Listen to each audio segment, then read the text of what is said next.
I remember watching an Iman Gadzi video around 2 years ago and listening to him talk about SMMA and his agencies that we could all start up, and just thinking, this is it. I'm free.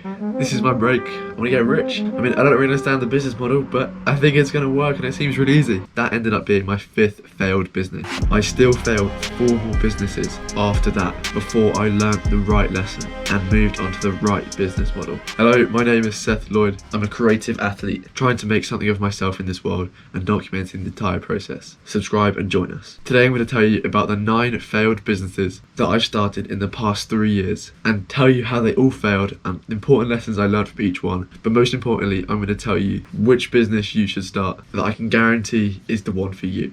So stick around to the end of the video for that. Okay, let's get straight in. So I started a little car washing business with my brother when I was 10.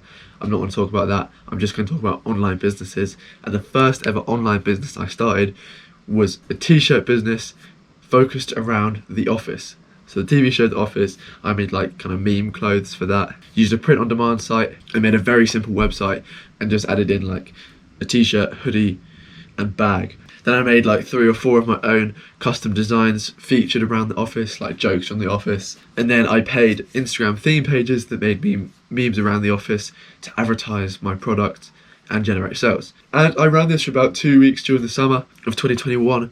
And I made about 5 sales, I think, maybe 6 sales. That was around $200 in revenue, which led to around £60 in profit. And I was gassed, and I think that's probably why I made so many businesses in the future. Because my first one was actually right. I actually made 60 quid from it.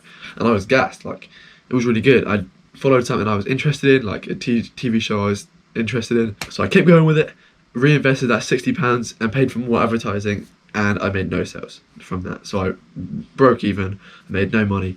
And I'm pretty sure I exhausted all of the 5 people that were going to buy my product with that first advertising. And again, I was just advertising to the same people and they just still didn't want to buy it. Then a couple months later, I started a skate brand with my mates. We drew up some designs and thought this was really cool. So we got, again, some print on demand service, put our logos and designs on the t-shirts, made a sick website, started making content. I started posting this content, led up to this huge launch date of our products and stuff.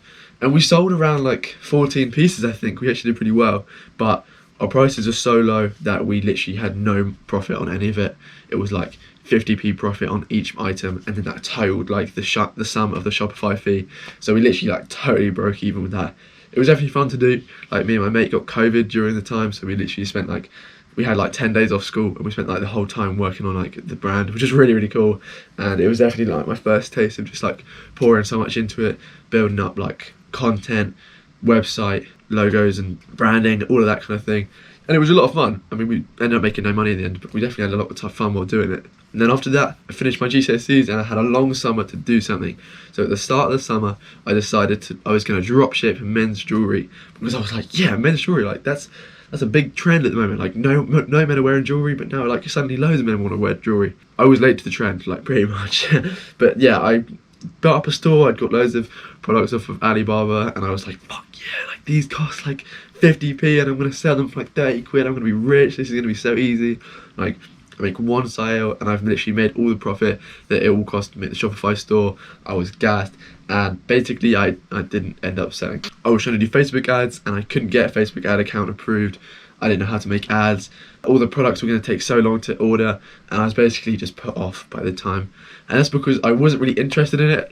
I'm not a huge jewelry wearer. I have one bracelet, and that's pretty much what I wear. I don't really take it off. I don't really do anything else with jewelry. So I wasn't backing it up, passionate about it. I didn't have any knowledge for it. I was Googling everything. I was trying to figure out ways how to style it on the website. I was giving style advice. And I literally Googled all of that. I had no idea. And it was just completely unauthentic. It wasn't there. It wasn't my passion. And that's kind of why it failed, and I ended up never going through with it. Then a few weeks later, I still had the passion to try and make some money that summer, because I had the previous summer and I wanted to do better this summer. So then I ended up rebranding the skate brand, trying to make it more cost effective, made some new logos, tried to make it better, and pretty much the same thing happened. I never ended up selling. I started a TikTok page for this account where I was posting skate clips, and my idea was to build up this theme page really quick. I was just going to go viral and then build up a huge following and then just advertise it through there, and I was going to be rich. And again, that didn't work. It took a long time to build it. I was making these videos about skateboarding, which I hated because I'm not interested in skateboarding really, and I ended up not making as many videos as I wanted to. The videos weren't that good, they weren't that interesting to skateboarders, so I didn't have any advertising methods, and that is the death of the skate brand. After that summer, I joined sixth form and I moved on. I was focused mainly on the gym at this point, bulking up. This is when I got huge on the bulk, gained around 15 kg on the bulk. But then around December time of 2022, I started an Iman Gadzi SMMA agency with my friend. We were both watching Iman's videos. We were like, this is it, this is the next thing. Like, this is going to be our huge break. This seems easy, like we're going to do it. We made our website. I used all these past businesses I'd used as like proof that kind of like we could advertise, like the t-shirt business being like able to turn like that much money in like 2 weeks. It was like kind of, we were selling that, we were like, oh my god, yeah, we've got this. We don't really understand how it works, but he told us that if we make a website, then we'll get customers and then they'll pay us like £1,000 a month and we'll be fine. And long story short, it didn't happen. We didn't find any customers. We did cold outreach for like a month or so and was like, fuck this is so dead, and then just binned it off, never did anything more for it. Although I did learn a lot about web design in that, and basically just learned like get rich quick schemes aren't a thing, like they're not real. So the SMMA agency was dead. We ended up losing about £15 there on just like Wix subscriptions and stuff. And then Christmas came, moved over to the new year. It was January time, and I started a thumbnail agency service with a bit of knowledge used from the SMMA. I understood some of it and then used that in like kind of my expertise. I was good at like graphic design and Photoshop and stuff. So I found some small YouTubers who I liked and was watching at the time, and I just made them like free thumbnails, sent them out to them for free, and basically just nothing came from it. I thought I made some good thumbnails. Now looking back, like as kind of a YouTuber now, they weren't that good. Like no one would have clicked on them. They were just like proper clickbaity kind of shit, and that's probably why they didn't respond. So yeah, that kind of died as quickly as it started up. But looking back on it now, like I got a lot of practice making thumbnails. Grateful for that now because I don't have to go through that shit stage of making clickbaity thumbnails when I'm doing it like kind of for real. Then about a month later, sticking on the theme of YouTube, I became an editor, a freelance editor, and I landed a client this time, like actually a real client. Really nice fella, had about 20k subs, and he sent me over some videos to edit, and pretty much I just couldn't handle it. It was way too much. I kind of like got in over my depth. I was still at school trying to do all this work as well, and I was just editing like all day, every single day, and I couldn't handle it.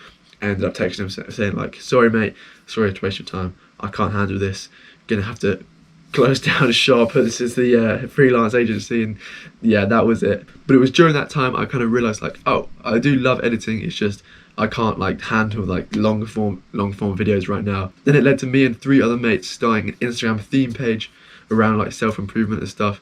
This is around like February time of 2023. We were making these shorts, we were posting them on our Instagram account, and then we also set up another dropshipping thing to kind of go on alongside it. So we had like 2 businesses working together, and we were thinking like this Instagram page was going to grow, then we're going to direct people to our dropshipping, which was like cheap gym stuff to help their self-improvement. We're going to sell other things like journals and habit trackers as well through our Instagram page. Long story short, we all found it too much work to do while being in school. So that ended up dispersing, but then that ended up leading me to go and start my personal brand, Seth Improvement, on Instagram, which is now just Seth Lloyd. And I started posting daily on there. I was just making shorts. I wasn't attaching any business to it. I was just making it as easy as possible for myself. Editing was something I loved. The creative side of it, making shorts, it's like 10 seconds. My computer, I could handle it amazingly. It was great. And then like After Effects stuff in there as well, doing that whole like motivational kind of real stuff. And it was sick. And I'm still doing that now kind of thing. Although it's like improved and it's more about me and less about like just a quote. And yeah, that is all of my current business failures. All 9 that led to where I am now. Because I made this video because everything that we fail is all learning when it comes to kind of contributes to where we are right now. And that kind of brings me to my current business model, which I'm working on now.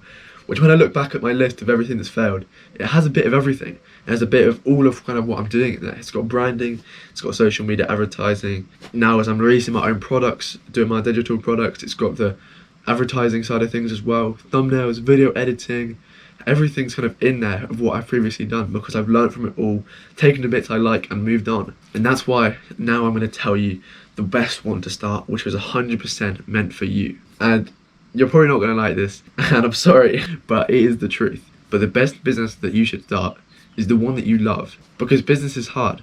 There is no get-rich-quick schemes. It takes time. It's hard to develop. So choose a thing you love, because you'll be more likely to stick with it and work through it and overcome the problems if you're passionate about it and it's something you love. It's just simple. Like, it's meant to be hard, but if you can choose something you love, it will be an easier hard for you to go through, because you like the thing, you're passionate about the thing, and you know so much more about it already that you already have an advantage over people who are coming into the market and who don't love it. So with all the businesses I've started before, the ones that kind of worked were ones where I focused my attention around my passions. Editing, I actually got a client for my editing agency because I was passionate about editing. The Office clothing brand, I actually got some sales because I was passionate about The Office. Like, that's what I liked at the time. So honestly, just start with the thing you're passionate about, learn about it, teach your experiences about it, overcome problems, help other people overcome problems, and then eventually monetize that. That's all you've got to do. It's really simple. And this could be in any form, in any kind of market. This is what I'm doing right now. I'm passionate about improving my life, becoming more creative, becoming a better athlete. And I'm sharing and I'm making videos about my experiences of doing that, overcoming the problems of doing that. And I make videos helping you overcome problems with doing that. And I also make products to help you even further and guarantee your success. While on that topic, I have a full Transform Your Life for Summer 35-day holistic guide in the description for you to go and use. It's full of actionable steps and value, and I'm so confident that it will work and transform your life that I will give you a 100% refund at the end of the 35 days if you're not satisfied with the results that you made. Go click the first link in the description and invest in yourself today. So yeah, I'm just here to tell you there is no get-rich-quick schemes. Put time and invest into the ones that you love, into the businesses that you love. I've been running this personal brand, Instagram pages, YouTube for almost a year now, and I've made no money about it. I would have posted another video about that, but I know and I'm confident that in a year's time I will be making money from it, and I will be making so much more money from it than I could have done from any other of these businesses, because I stuck with it. I put time into it, and that's what's important. The results come from hard work, but most importantly, time invested in allowing yourself to pivot, try new things, and just focus on what you're passionate about. I'm sorry if that's not the easy advice that you wanted. It's not the quick business model that's going to get you rich. It's none of that. This is the real thing that's going to carry you and change the whole course of your trajectory in your future. Thank you for watching this video. Subscribe to join our journey, documenting the whole thing right here on YouTube. We're trying to live the best life we can. Like and comment any questions you have. Thank you for watching. I'll see you in the next one. Woo! Let's go. Thanks for watching.